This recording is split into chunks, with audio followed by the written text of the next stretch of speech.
What do you do when life has thrown you for a loop and your old routines just aren't working anymore? How do you get your life back on track?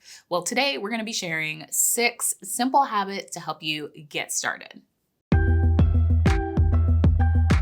Hi, I'm Joseph. And I'm Tasha with One Big Happy Life, and we help you find balance, build wealth, and live happy. Everything that you need to create the life that you want. As we're talking about different ways to help you get your life back on track and create new routines, remember that it's so important to have a money plan running in the background that's helping you build wealth and increase your financial stability no matter what life throws at you. That's why we'd love for you to join us for our new free live money class over at onebighappylife.com/money plan, where we'll be talking about how you can build a 7-figure nest egg while also enjoying life along the way.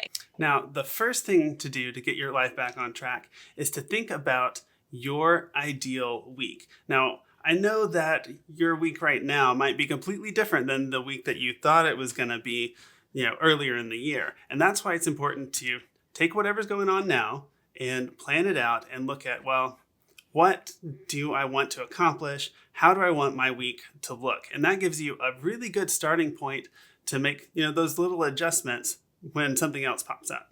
Yeah, when all of this happened in 2020, I think there were 2 camps of people. The people who were like, oh my gosh, I'm going to learn all the things, a new instrument, and teach my kids how to speak a new language. And we've just got all the routines kind of all just laid out.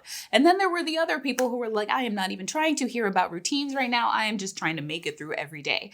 And so regardless of which camp you've fallen into, chances are that you are in a position where you're like, okay, this is what's happening. I need to figure out how I'm going to manage my schedule and my kids' schedule in a way that allows us to survive and thrive through all of these changes. And so that starts with creating your ideal week. So given all of the things that you want to accomplish in your week, including rest time, recovery time, family time, your personal goals, your financial goals, your career goals, what does your week look like? And how much time do you want to devote to each thing? So spend some time recreating your ideal week in light of the new world and environment and demands that you find yourself living in right now. The second thing to do is to plan out all of your meals and your meal prep in advance. Now, food is something that just doesn't end. You're constantly thinking about it every single week: groceries, cooking, what are we going to eat? How am I going to feed my family? And because it's constant, getting this as kind of an anchor, go-to, I know I have it covered situation is really important. It can save you a lot of time and de-stress that constant worrying. Well, what am I going to do? Because if you block out that time in that ideal week, then you can, plan out your menus, do your shopping, and try to condense and look for synergies where you're saving time and probably some money by having that plan in advance. And then every week, hey, I've got at least this one thing covered. And it's a really large thing because meals can take up a lot of time. Not to mention that now more than ever before, you probably want to make sure that you're minimizing the number of trips you're making to the grocery store. So meal prep has always been great for that. It's just the only thing that we deal with now is we don't even go to the grocery store. So we have to plan our meal prep around grocery delivery. So that's kind of shaken up our meal prep routine. But like Joseph said, meal prep is an essential time saver. So number 3, the big major routine shift that you might be experiencing is that you're not going to the gym as much anymore.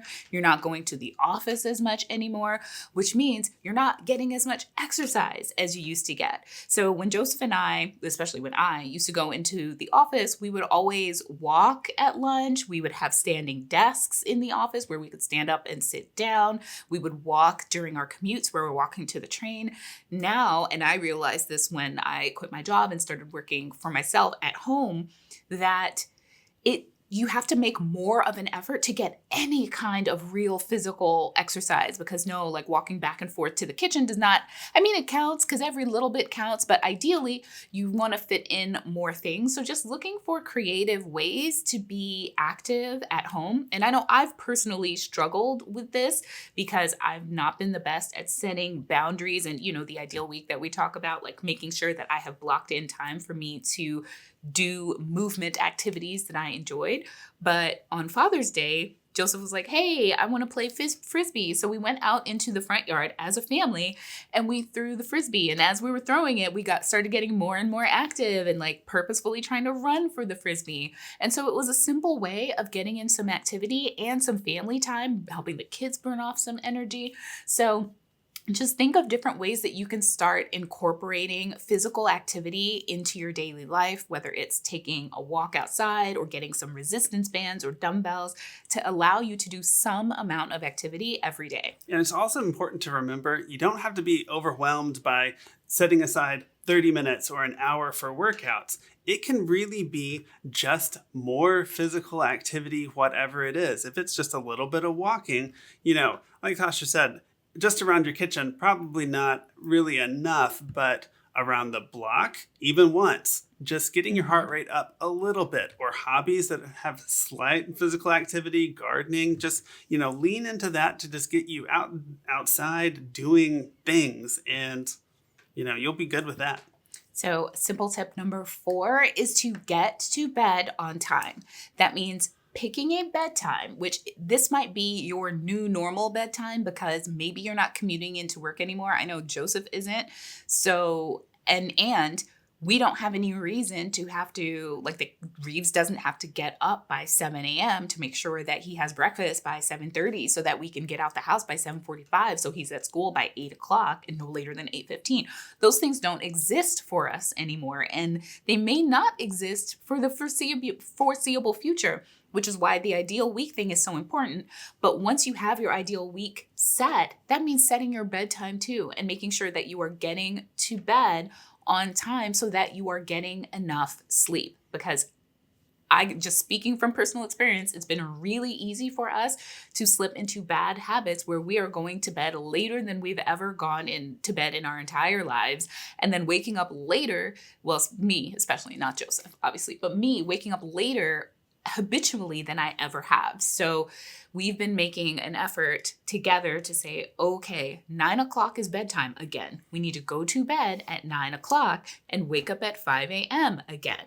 Yeah, and I think we should actually set an alarm to go to bed, because right now it's easy to just feel like time is flying by, and because we don't have those same anchor points that we once did, because a lot of us are at home a lot more. And so create your own anchor points, and an alarm to go to bed might be a really good one. And actually, I've done that inadvertently. So I have a Google Pixel, and they just rolled out this new bedtime thing where your phone will do different things to kind of signal to you it's bedtime. And one of the things that my phone does is it goes to black and white at a certain time. Like when I'm supposed to be winding down and going through my bedtime routine, my phone, the colors all disappear. And I tell you what, surfing the internet, scrolling through Instagram, so much less interesting on a black and white phone. But that's a thing that triggers to me. I pick up my phone. Oh, my phone is black and white. That means I shouldn't actually be looking at my phone right now.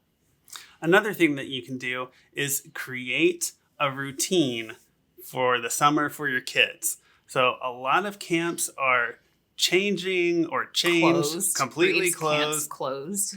Yeah, and so you need your kids to be on some kind of routine. Otherwise, they are going to get off track as well. And so fortunately, you get to decide what their routine is. So that's half the battle right there. But make sure that you have the conversation with them so they also know what expectations you have for them.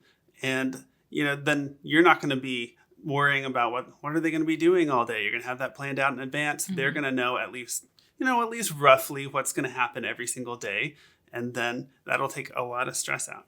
And if you have older kids, because obviously we have a kid who is 4, and so his routine is entirely planned by us. And we have an older kid who normally her routine would not be planned by us at all, except for the fact that she works for us inside of One Big Happy Life. She's our full-time employee. So she actually works from 9 to 5. But aside from that, she would plan out her own routine. So my point is just that if you have older kids, this is not something for you to be doing and then giving to them. They are old enough that at the very least you have a family meeting and you sit down and you say, okay, here are the our expectations for you in terms of things that you need to do in the house. Here are these should be your expectations for yourself in terms of continuing education and learning and using your time in a productive way. And then also here, like having a certain amount of leisure time and what you're going to do with that leisure time. So actually have those conversations with your kids. And it's important that you teach kids that type of scheduling, that they should want to do some amount of self-improvement Oh, right. and Because want that's to have a certain amount of self-reliance. leisure. Exactly. Yeah, absolutely. And then they can decide, well, this is when I think I would like to focus on reading, and this is when I'd like to play my video games. And so then that's in their schedule. So they have that autonomy. They helped co-create the schedule. And so then, with the schedule in place, it's not, you've all agreed to it, right? So they should be able to follow their schedule and not have as much like family conflict. Last, take time to disconnect and recharge from everything. Screens, work. I know a lot of people end up working even more hours right now because of like they lost their commute, so then they replace it with working even more. And while at first that might seem like a good idea, especially like if you're self-employed or something like that, and it's like, oh well, I do even better the more I work, but it's still important that you take the time out of your day where you're not concentrating on anything, so that when you are working or are with your family, you are more present and more energized to be there. And just kind of working all the time, or not having any kind of structure, that actually hurts your productivity, and you end up just kind of being blah and not really there. And beyond that, obviously there's so much going on in the world right now, and here in the United States, especially as we're recording this video. And there are so many people who are more socially aware, wanting to be more active in social causes, active in political movements, and politics, state and local politics and federal politics. And so and there's a lot of news, right? There's a lot of news happening and we all want to stay informed, but watching all of that news can lead to us feeling overwhelmed, less productive, can lead to burnout, which is why it's so important that you take time. Yes, fight the good fight, but take the time to disconnect and recharge so that you have the energy that you need in order to sustain that energy for the long haul, because these things, they're not going to change overnight and it's not going anywhere. So we need to be able to participate and engage in a sustainable way, and disconnecting and taking care of ourselves using all of these habits that we shared with you today are an essential part of that. Now, I wanted to remind you to head on over to onebighappylife.com/money plan and reserve your spot to join us for our free money class next week. All right, we'll see you guys in the next one. Bye.